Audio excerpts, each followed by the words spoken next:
আসসালামু আলাইকুম। আলহামদুলিল্লাহ 3-4 দিন আগে আমরা একটা ভিডিও দেখেছিলাম যে এই রোডও কদমতলী থেকে একবারে এই গোলাপগঞ্জ রোড আলমপুর সহ কুসাই সহ শত শত কুটি অর্থাৎ ডাবল কুটি লাগাইলে এইরকম কুটি আপনারা দেখছেন যে এইরকম কুটি ডাবল অর্থাৎ ইটা নয়া আর আগে ফুরানা লাগাইল আছিল।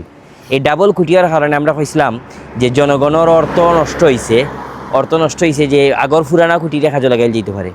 কর্তৃপক্ষের দৃষ্টি আকর্ষণ করছেন, তারা নজরে নিছেন নেওয়ার কারণে পুরানা সব কুটিন থেকে সরাই লিছেন।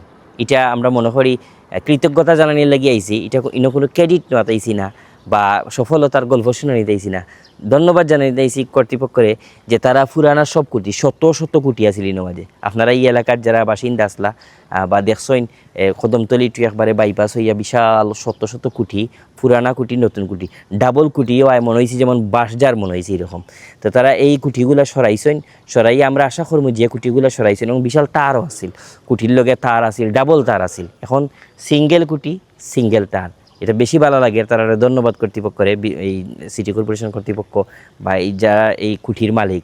আমরা অনুরোধ করবো যে কুটিগুলা আগে আসিল এই কুটিগুলার সুন্দর একটা জায়গা, অর্থাৎ বিভিন্ন জায়গাত এইরকম লাইটের কুটি নাই, লাইট নাই, আপনারা এগুলা লাগাইবা এবং দেশের অর্থ বাঁচানির লাগি একটা প্ল্যান করতে হইলে মাথাত রাখতে হইব আগামী 50 বছর 60 বছর 100 বছর পরে কী তৈব ওটা আমরা চিন্তা করতে হইব।